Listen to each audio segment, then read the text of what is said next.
are probably much different. Hopefully better, but chances are not.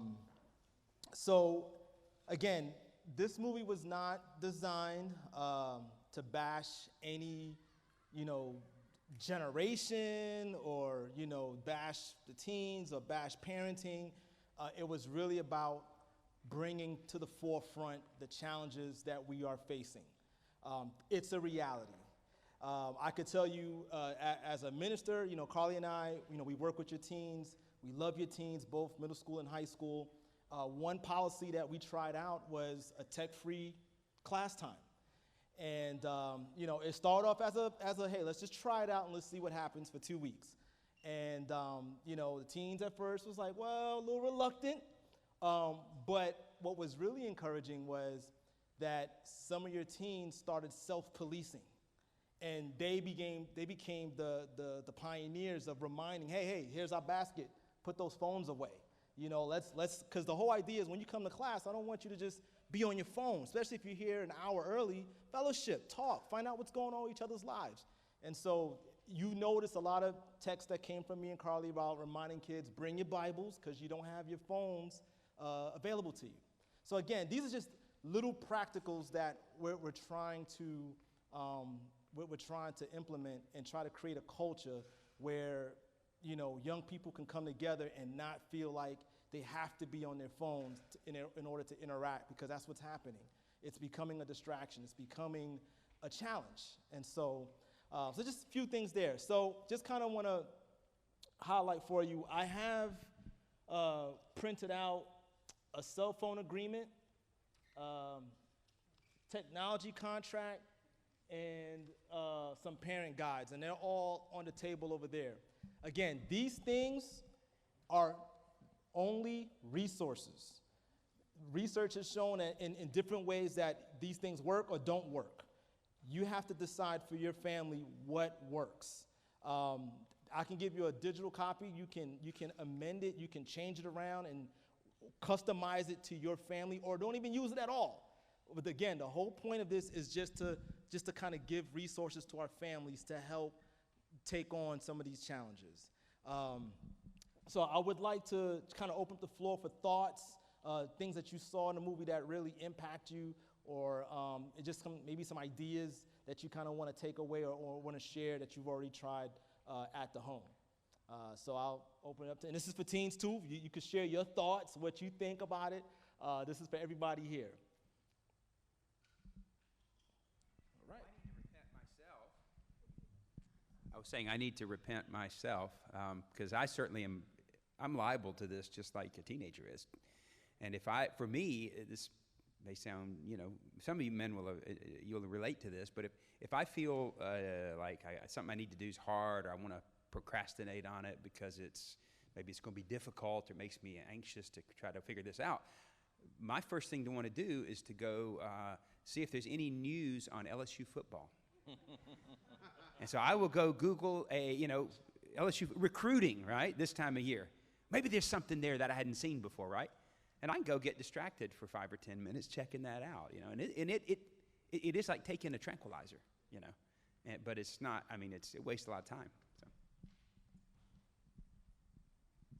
We have them back here.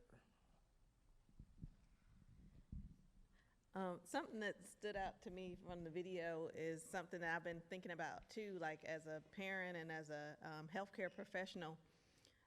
The concerns with this generation's coping skills and ability to articulate verbally the things that's going on in their lives. Like sometimes I'll have teenage patients come in with their parent to the doctor's office, and I'm asking them simple questions about their symptoms, and they seem to have a difficult time articulating. So a lot of times the parent is answering for the child about their symptoms. I'm like, no, I want to hear from the child. And it's like the eye contact that they mentioned is very true. The child might look away and kind of answer the question, or head down, or just very shy about communicating even in a private setting.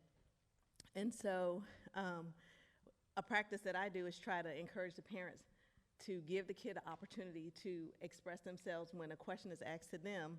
Let them verbally, before you answer, let them think about it and try to find a way to express what they're feeling, because in the video games, you don't really need the coping skills because you're not feeling the pain. You're not really suffering. I mean, emotionally, maybe a little bit, like if you lose a man or whatever, but you get another one. It's easy just in a few minutes. So I'm concerned with the coping mechanisms in life, because if you don't struggle or learn to struggle, you can't develop those and mature. And I think that's also why we have a higher like suicide rate, because if you're not interacting and getting used to interacting one-on-one. I think somebody mentioned about, like, there's a boy you like, and taking that chance and verbally saying something versus sending a text. You know, a rejection text is so much different than an in-person rejection, but you learn something through that, and it gives you a kind of emotional strength to be able to cope with adversities and things like that in life. And I think that it's really lacking. So I know personally, like Robert said, I have to try to plan for more, like putting my phone down, putting down Matching Mansion. That's one of my favorite games. And focusing on quality time, scheduling quality time at home with the family, and pulling the kids away from the screen more. So. No, I agree. I think, you know, one of the challenges, even, you know, Shayla really gets on me about this, is when I'm home to be engaged and not be, you know, in the house physically, but not engaged with what's happening in the house. And so it's always before me to always think about this, because it's not natural. Naturally, I come home, or if I'm coming back from an appointment, I go to a laptop, I got things I got to send out, there's things I got to research, there's things I got to prepare, and hours can go by very quickly and not realize there's things happening in the house. And so whether it's the cell phone, whether it's the laptop, whether it's something else, whatever it is that's allowing me to be disengaged with my family, I have to go ahead and put that down.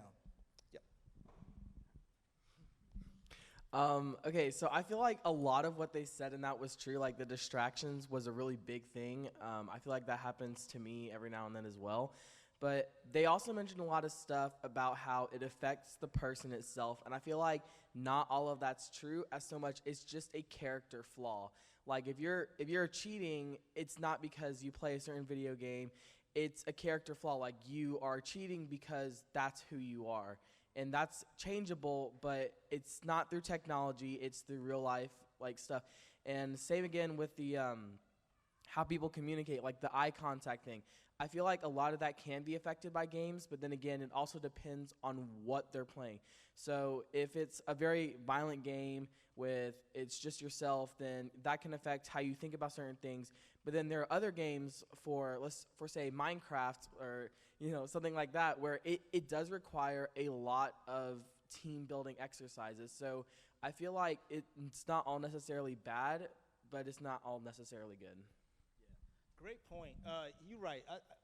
Again, these things in itself aren't wrong, right? It does reveal what's already there. It's not creating in you this whole new being. This stuff is in you already. It's dormant, and technology, perhaps in some ways, has awakened what's already there. So I agree that not all technology is bad, because obviously I think there was a line in the movie that said it's good for maintenance, not building. Right? And so that's a great way to look at it. We can use it to help maintain certain relationships or maintain different situations, but it shouldn't be the foundation for everything that we do, right? Got something? I disagree with something they said in the video. It was saying how violent video games make you a violent person, which is not true, because online, your true self kind of shows, because you're kind of behind the screen. So stuff you wouldn't normally say to people who are bigger than you, like in real life, you might say on the screen because they can't hurt you or something like that. And it's like the same thing my mom always tells me.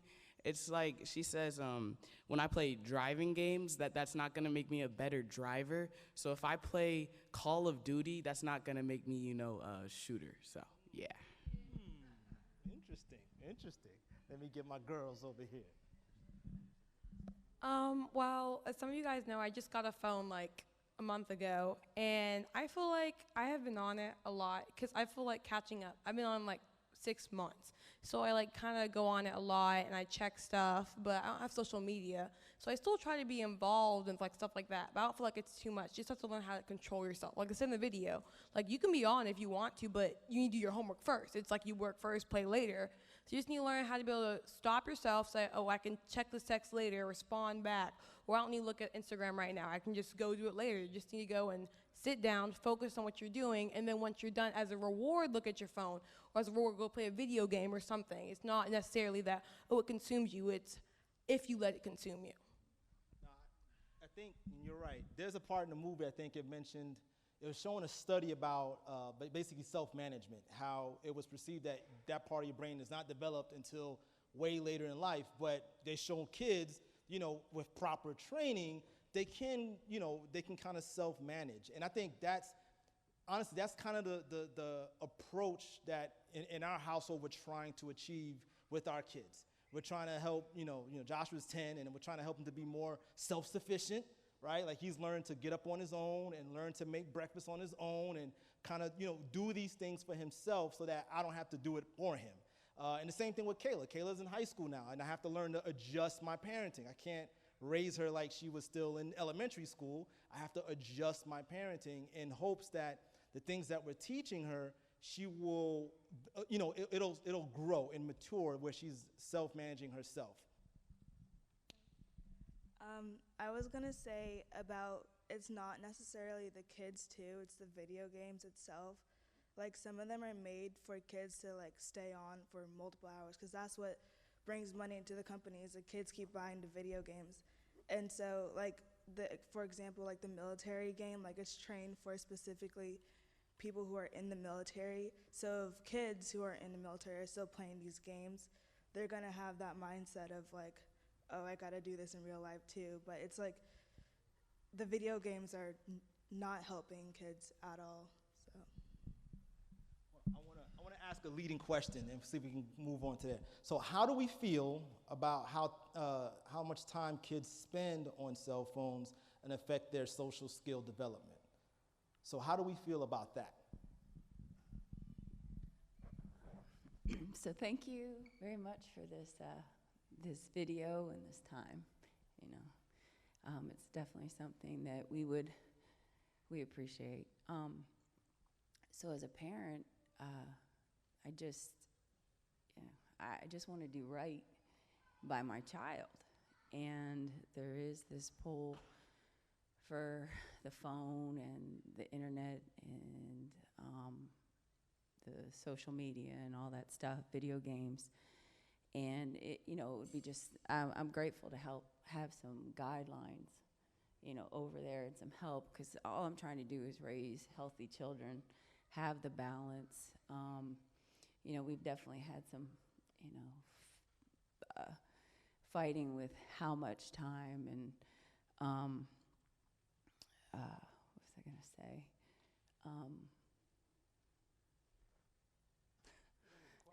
Yeah, what was the question? No. How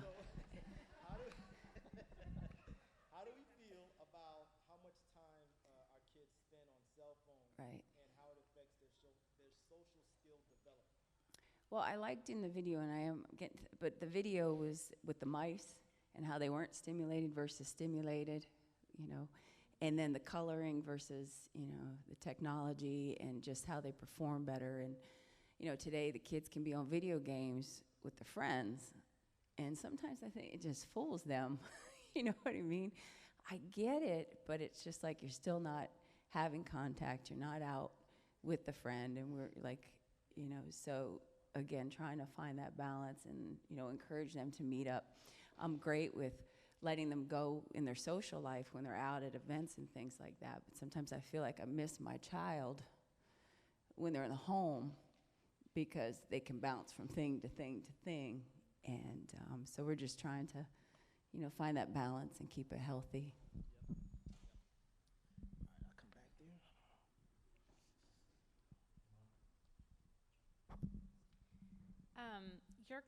Your question is kind of my question back. So we have 3 kids, and for us, it's when you discipline a child, no one discipline tactic works for all. Like they respond differently to things. So I feel like sort of the obstacle in our house is how to restrict them. We don't want to just put one rule in place for all, but then it's so unfair. But we have one who tends to be more addicted, who tends to be less engaged and less socially interactive. Like if there's rules in place that mostly apply to him, you can't talk about games at the dinner table. You get 5 minutes in the morning when you wake up, and then that's enough because it monopolizes every conversation and it doesn't create relationships. And I don't feel like he has the same depth of friendships as his siblings do who aren't quite so hooked. Yeah. And so I would love to get feedback from anyone who's figured this out, is how to manage that across all 3 kids because it wouldn't be fair to let that one play for an hour and this one doesn't get any just because he's addicted, but how to help him self-regulate, because he's not interested in doing the things he used to do, to answer your socialization question, because he's just obsessed. And yeah, that's all. Okay. I had to stand up, sorry. So I used to think moderation is always good, right?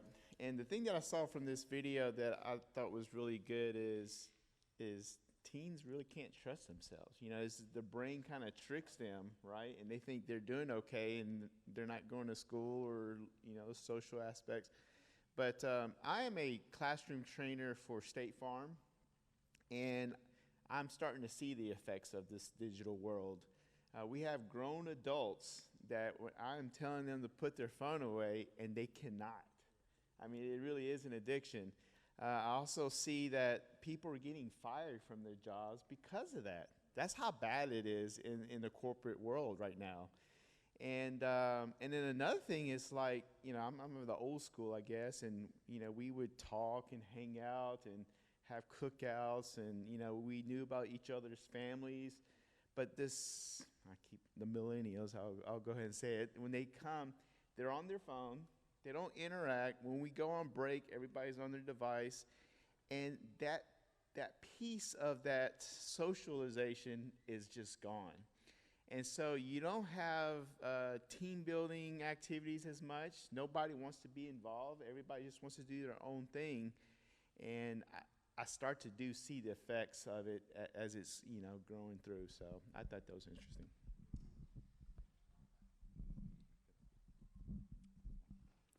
Yeah, there was one speaker in the video. I'd seen a TED Talk from him before, and he talked about a little bit in the video that every time you get a like, on a picture you posted or a status you posted, or every time you get a new text, it's a shot of dopamine.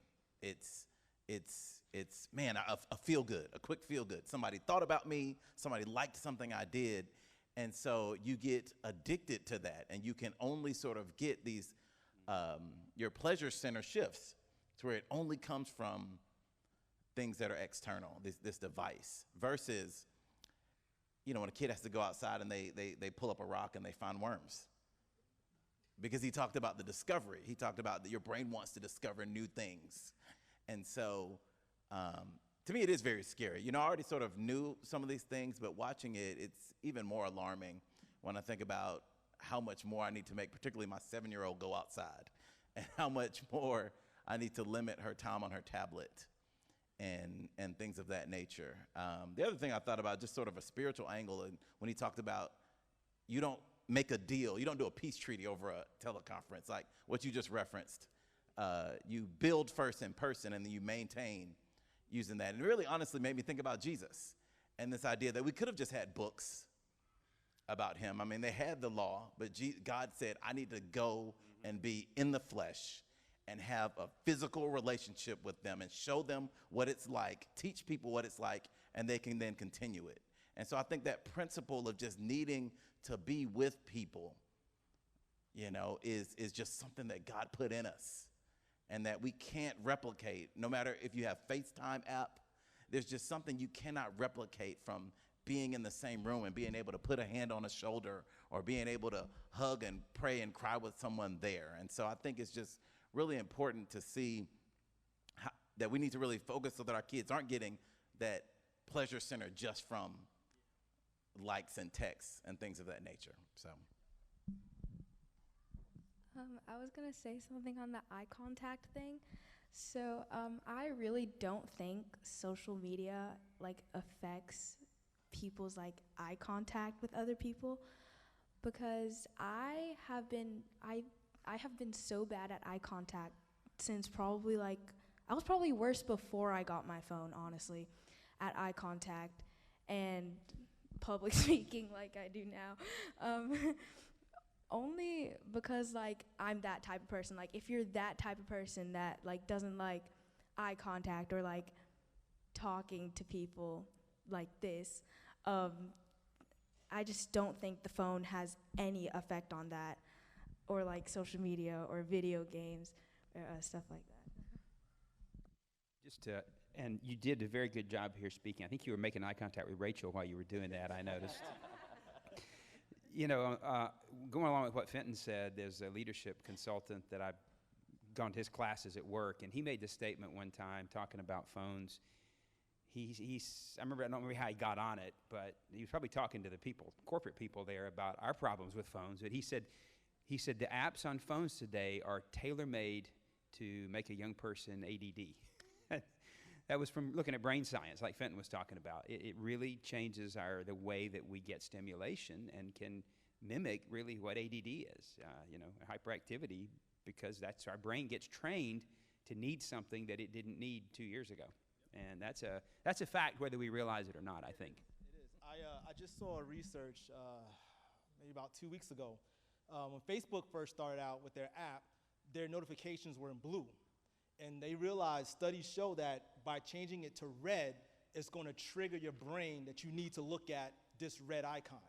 And so they switched it to red simply so that when you get that alert on your screen, you no matter what you're doing, you have to pull up your phone and look at what was that alert. Because we're trained that red means danger, it means something of emergency. And so they switched their icon notification to red just to get more people to click on their screens. And so, again, some of us may not be affected. And again, this movie wasn't to say all technology is bad, all teenagers or all adults use technology is bad. Some people are able to navigate this and not be as affected. But research also shows that, especially for, when you talk about the middle school and teenage years, if you already have social anxiety and you have your cell phone, it just only heightens it, because now you have a place to escape and not even push through that fear of, well, I don't want to be weird if I don't say nothing. So you can just get on your phone, and now you can just completely disconnect from everybody. So again, the research doesn't say that everybody is wrong, but it does have validity to what we're experiencing. Let me get on this side. I think I saw some hands over here. Yeah, I just want to touch on the subject about dopamine, which is a chemical that the brain releases when we look for pleasure or we're in a pleasure situation. So I believe that it is an epidemic. I believe that it's an addiction, and anything that consumes our brain and our minds and we're hooked on it, it's an addiction. Adults, we're all addicted to something, but as a young individual, as you're growing up and learning, your brain's not set up like the video said to tackle, to understand what that means. So you can easily just get hooked up on this digital world and get consumed and put everything else on the side. So it is important to combat this by finding activities, techniques, or ideas that we've been seeing here to help us understand that it will slow the brain in developing, interacting with humans, because that's what life is all about, right? We as Christians understand that life is about relationships, not about a computer or a digital equipment or a piece of machine. So definitely we need to focus that it is an addiction, and then we need to gather each one here to support each other, to understand what it is that we need to do to combat this so we can grow the way God wants us to grow, which is eye contact, relationships, support. The Bible's just filled with all these scriptures about one another, relationships. We have relationships with people, not with machines.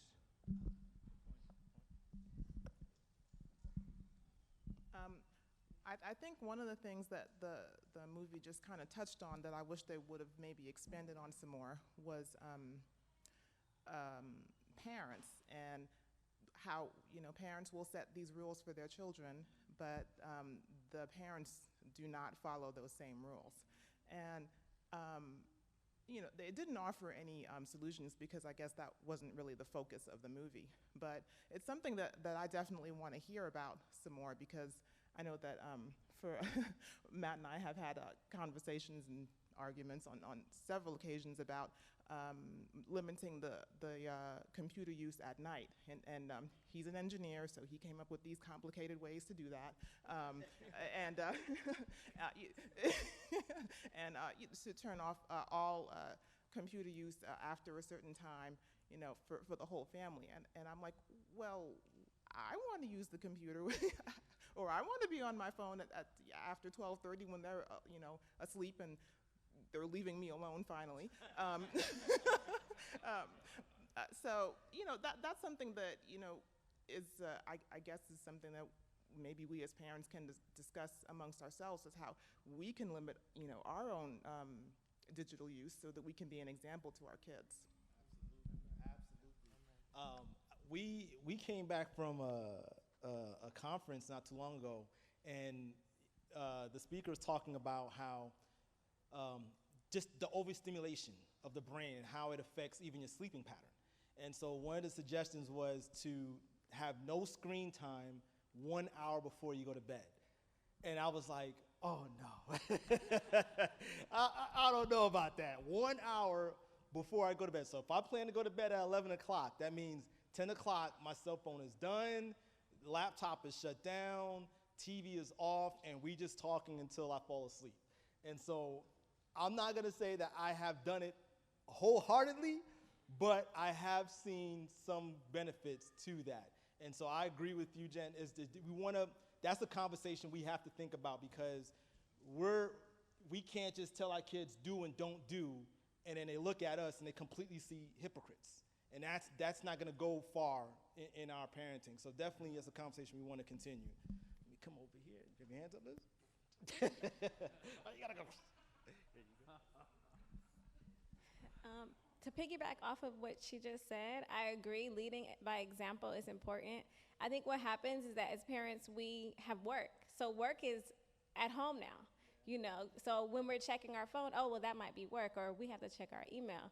And there has to be a limit. We have to decide, okay, well, I'm not checking my email after a certain time, because your kids, they're like, well, this is cool. We're talking about homework, you know? So I agree, definitely. So I disagreed with I disagreed with something they said inside the movie, because they said that social media causes you to lose self-confidence, and I disagree, because no matter where you go, somebody's gonna have something to say about you, not just social media. So yeah. We heard her thoughts. We go over here. I'm the social media wicked mom. No, I'm kidding. No. Well, I'm known to be a little more strict, and I'm guilty of it. But when I was 16, my grandmother has 30 acres, and I used to jump on wild horses and help my grandfather round up cattle. And the main point I'm trying to say is that I feel that I need to change on being less strict, you know. But also I feel like from the film, I feel like it affects everybody with their health, because it takes away from exercise. And I feel like when you exercise, the endorphins are going to really make you healthier. I'm not a doctor or anything, but talking to a couple doctors, they were saying the biggest thing is less exercise. And I'm guilty of myself. I need to change that because I work off my phone. But I just feel like it kind of breaks my heart because a lot of the teens and adults aren't getting outdoors, like Fenton was saying, and not getting more exercise. And I think in 10 years, people are going to drop with heart attacks, because we're on our phones and screens so much. I think we just need to exercise more. Yep. And so from the movie, obviously the recommendation for if you believe either you as an adult or your teen is excessive when it comes to their technology. And there was some extreme situations that was on the film that may not necessarily reflect our households, but obviously one of the biggest recommendation is to do this in moderation, right? To kind of substitute the big chunk of screen time with actual physical play, physical activity, right? But then now, again, we can't go from one extreme to another, right? Because then we can be extremely busy and we're going from one event to another event to another event, and that still kind of hurts the family dynamic. And so we still have to be able to look and be able to evaluate our household and say, okay, what is the best practice for my family? Because it may be different from my neighbor next door, right? And so we just have to be able to kind of manage that and kind of decide as a family what's going to be great, what's going to be beneficial. Like, again, even with the technology contract, right? The mistake that the parents made in the movie was, okay, here's a 5-page contract that you need to sign. It was a great idea on paper, but they realized effectively this is not going to work, right? But to have that conversation with their daughter and ask, hey, what do you think should be in this clause, right? What are your thoughts? What guidelines do you think you need help with? Oh, you're stretching your arm. So these are just different things to consider as you go home, as you drive, and even with the Technology Tuesday talks. I mean, I thought that was pretty clever, right? It may not be able to happen every Tuesday, but being able to block out time where there is no technology, there is no anything distracting, and it's just us at the table or us at the ice cream spot and just being able to talk and engage about what's going on in life, right? And so again, it's really about monitoring our families and being engaged with our kids so that we know, okay, how we can help and not be able to, restrict and make our teens feel like, okay, this is jail until college, right? We don't want that either. So any other thoughts? Any other?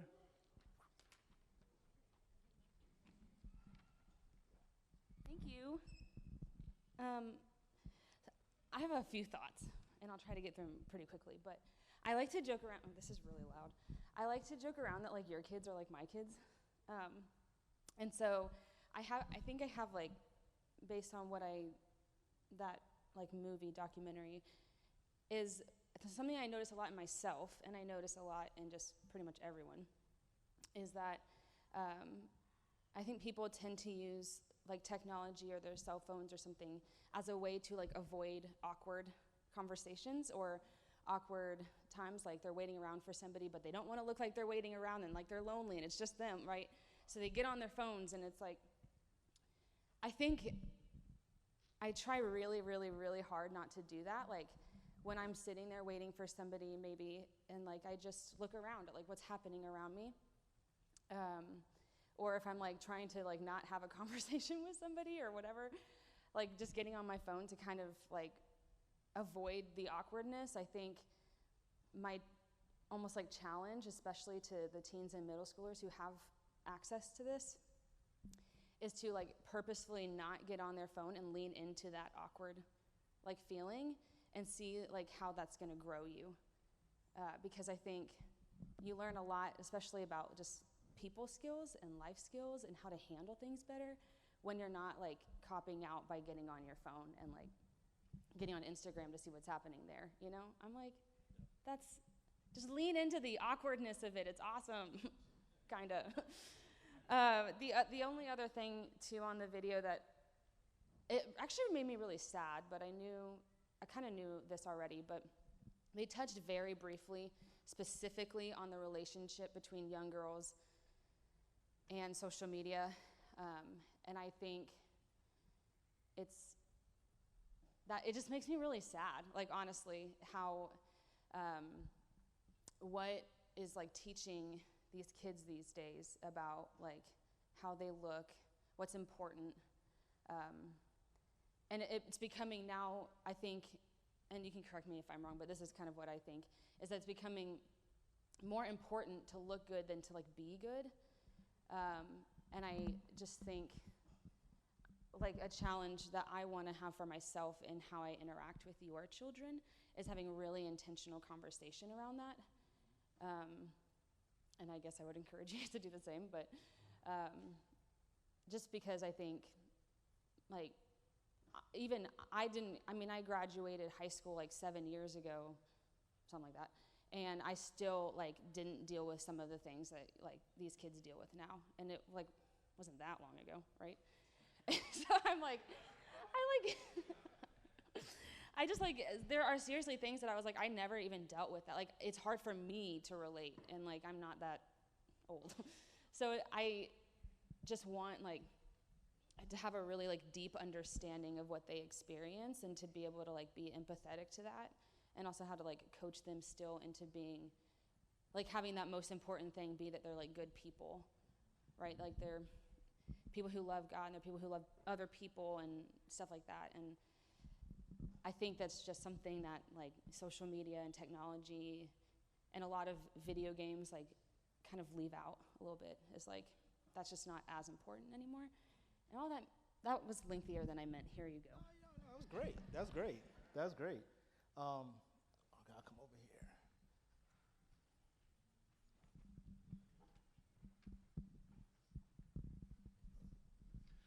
I wish Melissa was here because we talk about this about every day. And I imagine most of you other parents do too, so it's obviously on your minds. But Carly, I just want to let you know I'm approaching my 45th high school reunion. Carly, I'm approaching my 45th high school reunion. But, you know, it just shows how different we are. But I want to build on something you said and something that Fenton had said, is that we need to teach our kids to grow. And I think every parent agrees with that. But I'm thinking we try a lot of different things. So this isn't just something that, it's just what we're doing right now. And we're having our meals together.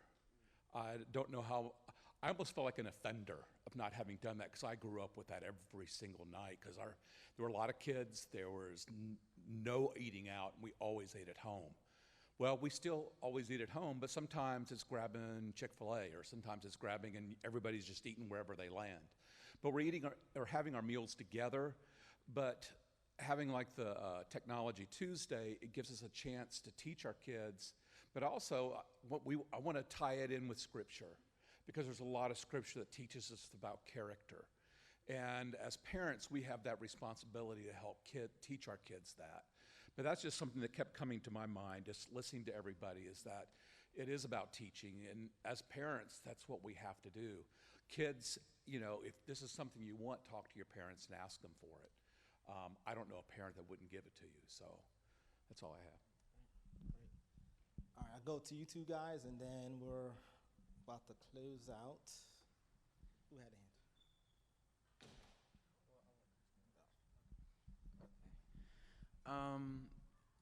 There's like a few things I can relate, especially like around like the video games. Like one thing is about like the boundaries. Like when I first got video games, it was like, I guess like a mind thing between me and my parents, because like it was set like I don't play video games like on school nights. I take the time and do my work, and I watch YouTube and all that stuff before, but then I focus work like before and after dinner. And another thing was that the like behavior in like school that affected by video games, because like some kids, teens, friends of friends, they take games way too seriously. Fortnite, like about like this and that. I'm like, it's just a game. It's like, it's not gonna like it's just there right now, but it's not gonna be there forever. It's just like people need to stop worrying about that stuff more and just like focus on more important stuff like school. So that's what I think. I think Chris is right to an extent. Because a lot of, if you've heard about it, this kid played Fortnite, right? 16 years old. He earned $3 million off of a Fortnite tournament.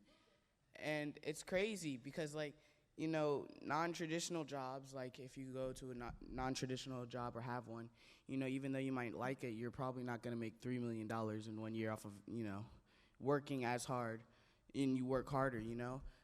Because I think non-traditional jobs are also good, and I think better than traditional jobs because they offer more to what you like as an individual than what you would normally do at work, because most adults don't like to go to work, you know, but when I'm older, I want to enjoy like having to wake up, you know, and going to work.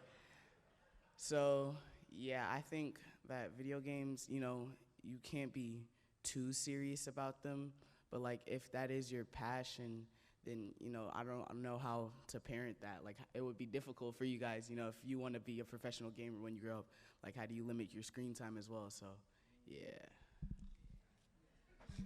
Spoke like a man with experience. You want to say something? Okay.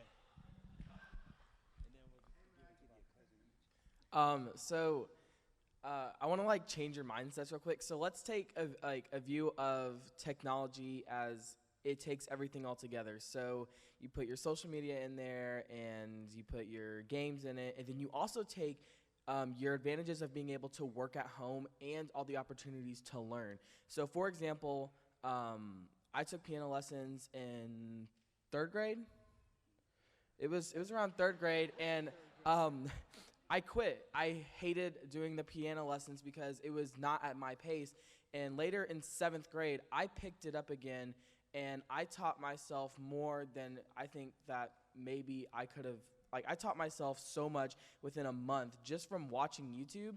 And even now, I still will watch YouTube and stuff like that, and I'll use it as an escape, but I feel like some of the escapes that I have are extremely positive because I've also taught myself ukulele and guitar. And then same with being able to work at home. Like, my mom, she takes care of me and my brothers, and oh my gosh, that's a lot. But she would not have an opportunity to do that if technology was not around and like having a chance to work at home, because then otherwise it'd be me trying to get my brothers up, and I feel like it offers a lot of advantages, but it has a negative outlook because of some ways that it's used. So guys, when you go home and you have these conversations and you and your parents agree to some things, you need to follow what you agreed to. Now, my boss, he has 4 boys, and they're in high school, one in college now. They came to agreement on some rules and found they weren't following them about night. You know, they had a cutoff time. I don't remember what time it was, 10 o'clock or something like that. You put your phone down, that's the end. Boys weren't following them. So my boss and his wife, they get a basket and put it in the bedroom right next to the bedside table. Everybody's phone has to go in that basket at 10 o'clock. Thought that was going to work. And then he finds this. Here you go. Boy, about Hassan's age, I think. My boss is asleep. You hear the noise down on the floor. And he looks down, and his son is crawling across. So guess what's there in that place now? A safe with a combination lock on it. So when you come to your agreement, you better follow it, or you may end up with your phone in the safe. Oh my God. Thanks, Robert.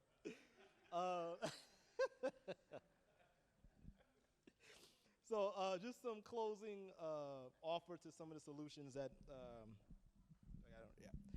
it says to include your kids in the discussion around setting goals and rules. Use award as a motivator. Rewards work better than punishment for kids. And have frequent, short conversations. Frequent, short conversations with kids about favorable, challenging aspects of technology observe the rules and modify them as you discover what works best.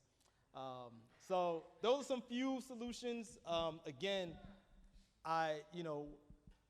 this whole thing was really designed for us to really get into the conversations, if we're not having them already, to really try to figure out what's going to be beneficial.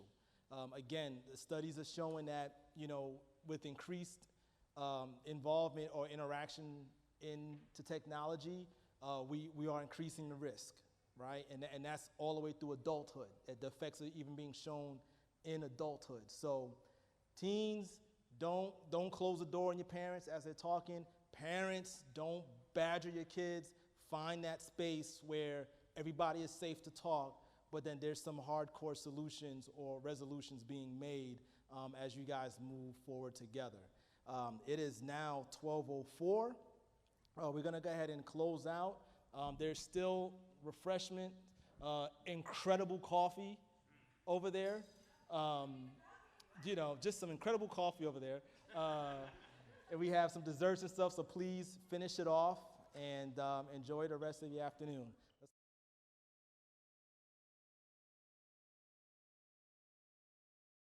Together to be able to have great dialogue, great conversation from both the young and older, and just being able to look at how we can attack this growing epidemic.